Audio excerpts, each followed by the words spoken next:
Dios te bendiga, cristiano imprudente. ¿Estás listo para defender tu fe cristiana en un mundo que cuestiona todo? Te invito a descubrir videos explosivos sobre apologética cristiana y tácticas bíblicas para proclamar la verdad con valentía, como Cristo nos lo ordenó. Desde una perspectiva teológica sólida, exploraremos cómo enfrentar un mundo caído con argumentos que no solo defienden nuestra cosmovisión, sino que desafían las ideas seculares. Estos videos no son para los tibios, son un llamado a la acción, llenos de pasión y controversia, diseñados para equiparte en la batalla espiritual. ¿Aceptas el reto? Míralos ahora y prepárate para transformar corazones y mentes. Ahí ya está. Okay. Sí, ¿grabaste, no? ¿Continuaste la grabación? Sí, gracias. Vamos a continuar entonces. De hecho, quería proponerles a ver si la siguiente nos ponemos de acuerdo y traemos guisados, no sé, tortillitas, ¿va? Y al final ahí tenemos un poco de coinonía. Podría ser la siguiente de hora y media, nomás para convivir un rato, conocernos más. Yo sé que tienen que salir de 9 a 11 irnos. Quisiera que nos conociéramos un poco más y poder, pues, compartir juntos, si están de acuerdo, ¿no? Okay, excelente. Los mexicanos nunca le decimos no a un convivio, ¿no? Entonces, la antiapología que les decía, ¿no? Que la antiapología es una contradicción en sí misma. O sea, si tú me presentas argumentos de por qué hacer apologética está mal, adivina qué, ya estás haciendo apologética. Pero aún, a pesar de eso, vemos algunos ejemplos, como en el libro de Hechos 17, donde vemos a Pablo haciendo esto. Pero la pregunta es, ¿por qué algunos cristianos se sienten molestos cuando se intenta encontrar la verdad a través de argumentos? Sobre todo quienes a veces se mueven en un contexto cristiano y en un ambiente eclesial. Bueno, muchos tienen miedo a que si usan argumentos, entonces puede haber divisiones. Afirman que la libertad para expresar fuertes diferencias de opinión amenazan la unidad. Por eso, tan pronto como hay un desacuerdo, a veces salimos al paso y tratamos de mantener la paz y decimos que no se debe disentir con alguien.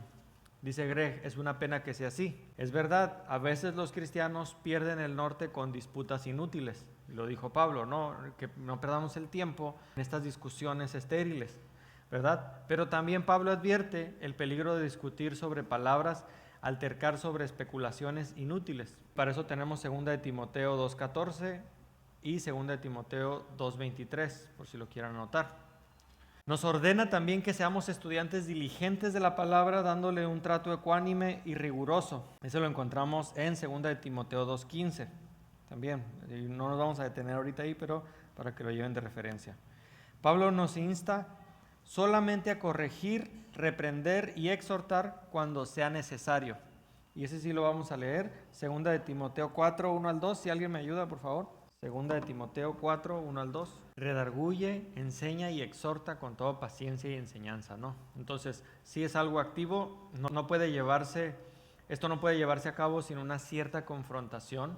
O sea, es imposible que realmente un pastor que está enseñando y después algún hermano le pregunta, oiga pastor, ¿y esto? O no estoy de acuerdo con esto. Es imposible que haya cierto desacuerdo. De hecho, el pastor estaría mal en decirle, no, ¿sabe qué? Sí tiene razón. O sea, si sabes que de antemano, no sea algo que alterque con la deidad de Dios, con la deidad de Jesús, o con la Trinidad, y el pastor simplemente para no tener un desacuerdo, pues le dé por su lado, eso no sería bueno, ¿no? El desacuerdo no tiene por qué amenazar la verdadera unidad.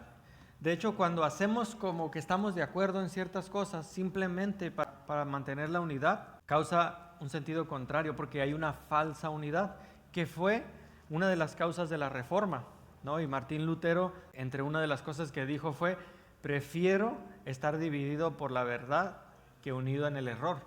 Entonces, el cálido compañerismo basado en la comunión con Cristo en medio de diferencias. Y aquí hay verdades. Se me fue el término que platicábamos en escatología que me dijiste, ¿no?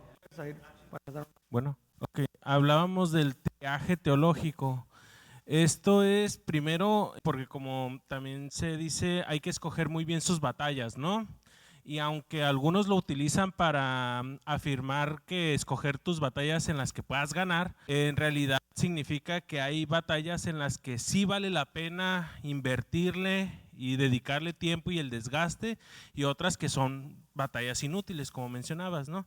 Entonces, el triaje teológico lo que hace es clasificar ciertos temas de acuerdo a la importancia y relevancia que ellos tienen. Por ejemplo, lo que mencionabas, ¿no? El tema de la Trinidad, el tema de la salvación por la fe, las escrituras, la autoridad de las escrituras, todo esto son doctrinas de primer orden, o sea, o fundamentales también se les dice en otros círculos, ¿no? Que son doctrinas innegociables. Estas doctrinas, cualquiera que vaya en contra de estas, pues prácticamente no son nuestros hermanos, están atacando la verdad fundamental de nuestra fe. Exacto, o sea, en conclusión, no serían nuestros hermanos, ¿no? Por lo tanto, ese sería como el primer filtro, ¿no? En este triaje hay doctrinas de segundo orden y de tercer orden. En las de segundo orden son doctrinas en las que podemos no estar de acuerdo, pero como sí estamos de acuerdo en las fundamentales, seguimos siendo hermanos, pero con ciertas diferencias, discrepancias, ¿no? Un ejemplo de esto es las denominaciones en el cristianismo, que algunos prefieren pues tener una alabanza con instrumentos eléctricos, otros con instrumentos solamente de piano y violín, otros con himnos, otros con cantos, alabanzas. O sea, esas diferencias pues no afectan en nuestra salvación ni en nuestra comunión como hermanos, o no deberían de afectar nuestra comunión como hermanos, ¿cierto? Entonces, y por esto, este tipo de temas son, pues sí, es más como para generar el diálogo y conocer la otra postura y conocer a los hermanos, ¿no? Y en el tercer punto, las doctrinas de tercer orden, que son, ya se les llama periféricas, son doctrinas en las que podemos no estar de acuerdo, pero pertenecer aún dentro de la misma congregación, ¿no? Ahí es donde entran algunos aspectos menores que hablábamos de la escatología, algunos temas, por ejemplo, ahí dentro de una iglesia que conocí, que no estaban de acuerdo con que asistas al cine, ¿no? Entonces, y a lo mejor otro hermano sí. Y tenemos un ejemplo bíblico de ello, ¿no? Pablo comenta de que si tu hermano, o sea, tú sabes que no te afecta nada en comer carne y demás, pero tu hermano por causa de su conciencia, ¿sí? Ok, pues vamos a ser consecuentes, vamos a ser cuidadoso con él, ¿no? Entonces, ese tema son temas de tercer orden porque pues no afectan tampoco o no deberían de afectar, pero son nimiedades, por decirlo de alguna manera, ¿no? Gracias. Ok, sí, porque no. ¿Ahí me escuchan? ¿Sí escuchan el? ¿Sí, no? Ok, en vez de aquel, ok, gracias. Pero ahora está muteado, sí me oye, porque ya no sé. ¿Sí se oye? Perfecto. Muchas gracias, bro. Excelente explicación. Y entonces en esos temas que aunque son que no son de primer orden, no afectan en sí la cosmovisión cristiana, sobre todo de los primeros creyentes, podemos tener esas diferencias, ¿no?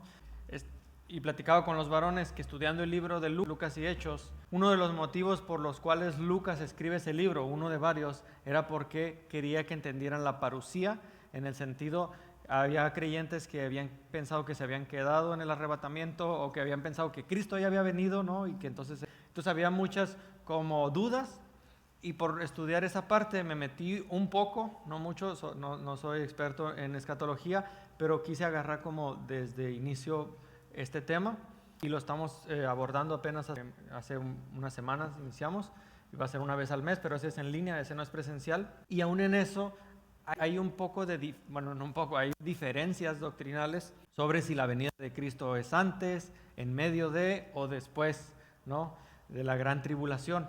Y en esos temas, pues como decía el hermano, elegir nuestras batallas, ¿no? Si mi hijo o mi hermano no cree en el arrebatamiento como yo lo veo, ¿no?, pues no tengo por qué llegar a este punto donde, híjole, si no cree eso, no es salvo, ¿no? Entonces, los desacuerdos tienen su lugar, ¿no? No significa renunciar a cualquier tipo de intento de perfeccionar nuestro conocimiento, porque realmente estas diferencias o estas discusiones nos ayudan a perfeccionar nuestro conocimiento, fomentando una unanimidad real y no una unanimidad artificial, ¿no?, donde la congregación hace como que cree este punto doctrinal, pero realmente no lo cree, simplemente es para no causar problemas y entonces, pero realmente no expones tus dudas, y esas dudas, como decía, a veces son como esas pelotas que ocultas bajo el agua y de repente se te sueltan y salen en un momento que no esperabas y causa a veces un poquito de más problemas, ¿no? Si no ayudamos. Entonces, una unanimidad artificial incluso puede afectar más, ¿no? Ya que en estas crisis de fe, la verdad sobre tu misma fe sale a relucir. Entonces, algunos creyentes consideran hostil cualquier oposición, sobre todo si el que se cuestiona es tu punto de vista. Dice Greg, si desautorizamos el debate legítimo, estamos menoscabando nuestra capacidad para conocer la verdad, ¿no? Nuestra misma capacidad de llegar a un entendimiento pleno de Cristo, como lo acabamos de leer. Amarás a Dios con toda tu alma, con toda tu mente, con todo tu espíritu. Y como decía, a veces como que la parte de la mente, salimos de la iglesia y como que no, ahí en mi trabajo y como que no creo muy bien si de verdad Cristo resucitó y a lo mejor, entonces amo a Dios por mi espíritu, ¿no? Pero no con mi mente. Entonces hemos de cultivar la capacidad de disentir de forma cortés y sin tomarnos la oposición de un modo personal. También permitir con humildad que se cuestionen nuestros puntos de vista, ¿no? Aquellos que se niegan a debatir, y debatir no me refiero a subir a un púlpito donde hay dos personas, ¿no? Con tiempo y haciendo preguntas, no me refiero necesariamente a ese tipo de debate formal, sino que muchas veces vamos a tener un debate informal cuando conversemos con alguien. Aquellos que se niegan a debatir no tienen muchas oportunidades de crecer en su comprensión de la verdad. No va a haber un crecimiento en esta comprensión. Segunda de Timoteo 1, 13 al 14, dice, guarda el buen depósito. ¿Sí los alcanzas a poner ahí, bro? No, sí, sé que te había dicho que no. El versículo, por ejemplo, segunda de Timoteo 1, 13 al 14, ¿se puede? Si no, no pasa nada, ¿eh? Porque dice, guarda el buen depósito. En este pasaje le dice a Tito que estableciera ancianos, y fíjense para qué eran estos ancianos, para que pudieran exhortar en la sana doctrina, refutar a quienes contradecían la enseñanza apostólica. O sea, y ese término ancianos es intercambiable con pastores. Entonces, sabemos, en las iglesias hay ancianos, hay pastores, pero uno de sus muchas actividades que tienen que hacer es exhortar con sana doctrina y refutar a los que contradicen la enseñanza apostólica. Los falsos maestros, les dijo, deben ser silenciados, según Tito 1 al 9 y Tito 1, 11.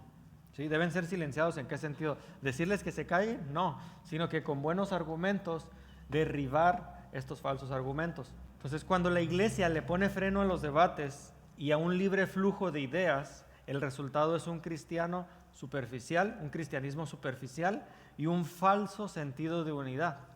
Es decir, hacemos como que estamos unidos, hacemos como que creemos eso como congregación, pero realmente no. Entonces, la unidad que existe en estos ambientes es artificial, no genuina, y lo que es peor, se pierde la capacidad de separar el trigo de la paja. Entonces empiezas a ver cómo empiezan a escuchar a estos falsos maestros y todo. Si yo le pongo en YouTube, búscame una prédica cristiana, la primera que me sale, esa me la chuto y entonces eso es, y empiezo a escuchar, ¿no? Dicho con sencillez, cuando hay poco debate, abunda el error, ¿no? Ahora, la pregunta es, entonces, ¿son efectivos los argumentos? Ahí vemos el ejemplo de Hechos 17. Algunos, como les decía, tienen la duda de utilizar la razón o no, decir que sea un método espiritual, ¿no? Es que ahora estamos siendo poco espirituales si usamos la razón, si encontramos buenos argumentos. Dice, de hecho, no se puede llevar a nadie al reino mediante argumentos, dicen algunos. Solo el Espíritu puede cambiar el corazón de una persona rebelde. Jesús habló claramente de este asunto. Nadie puede venir a mí si no lo trae el Padre que lo envió. Juan 6:44. Ningún argumento intelectual puede sustituir el acto soberano de gracia necesario para que un pecador recobre el juicio. Entonces, este tipo de razonamiento se usa para arguir que no es necesaria la apologética, que no son necesarios los argumentos. Bueno, el hecho de que el Espíritu de Dios desempeñe un papel vital no significa necesariamente que la razón y la persuasión no sirvan para nada. Para el apóstol Pablo no había conflicto entre la razón y la fe. Tenemos ahí el ejemplo de Hechos 17, dice, inicia con la frase, como era costumbre. O sea, este tipo de manera de aproximarse a las personas era costumbre en Pablo. ¿Y qué hacía? Entraba en la sinagoga, y estamos hablando de sinagogas que eran, o sea, había judíos ahí, ¿no? Y judíos preparados, ortodoxos, que iban a O sea, Pablo no podía entrar con duda ahí, sino que sabía él, y sabemos Pablo quién era, ¿no? Estaba a los pies de Gamaliel, entonces él estaba preparado en eso. No les estoy diciendo que entren a una iglesia católica o a un salón del reino, pero sí les estoy diciendo que Pablo entró en la sinagoga y 3 sábados seguidos, fíjense qué dice, discutió con ellos, dice Reina Valera. Y este discutir, como decía, a veces en la iglesia suena como perverso, suena como debemos evitarlo a toda costa, las discusiones no son buenas, pero debemos entenderlo en el sentido bíblico, ¿no? Primera de Pedro 3:15 dice que estemos siempre preparados para presentar defensa con toda mansedumbre y reverencia, ¿no? Entonces Pablo entraba, como era costumbre, y 3 sábados seguidos discutió con ellos, basándose en las Escrituras, les explicaba, les demostraba que era necesario que el Mesías padeciera y resucitara. Les decía, este Jesús que les anuncio es el Mesías, ¿no? ¿Y qué sucedió como resultado?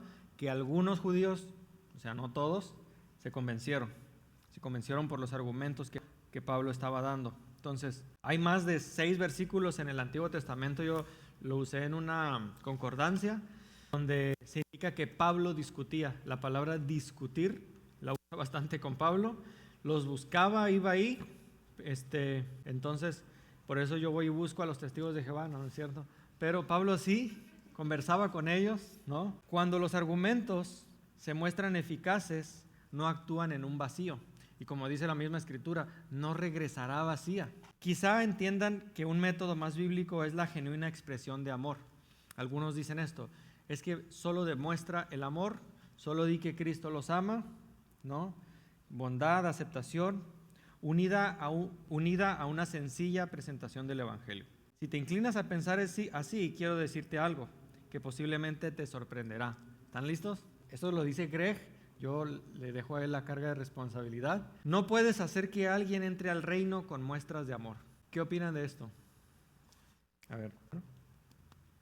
Yo digo que todo tiene que ser como una balanza, porque si le das amor al extremo, puede que se incluya más te ven como si fuera, pobrecito, un tonto más, ¿no? Al que le van a jugar el dedo en la boca. En cambio, si tú utilizas el amor, más sin embargo te pones estricto también, ellos van a entender que les amas, sí, pero que también estás dispuesto a enfrentarte a esa persona y a que no te vean la cara, ¿no? de tonto, por así decirlo. Okay. Bueno, supongamos un ejemplo muy claro, ¿no? Los que son papás. ¿Cómo les vas a mostrar a tu hijo que lo amas? Pues corrígelo con vara, dice la Biblia, ¿no? Entonces, cuando un papá le da mucho amor a su hijo, puede que se desvíe del camino. En cambio, si el hijo hace algo mal o súper mal y lo corrige con vara, él va a decir, híjole, estoy mal, pero mi papá me está corrigiendo porque me ama. ¿Cómo se llama usted, hermana? Fernanda, gracias, hermana. Y claro, hablamos de un balance, ¿no? Que debe haber, como dijo la hermana. Greg dice, no puedes hacer que alguien entre al reino solo con muestras de amor. Es algo imposible.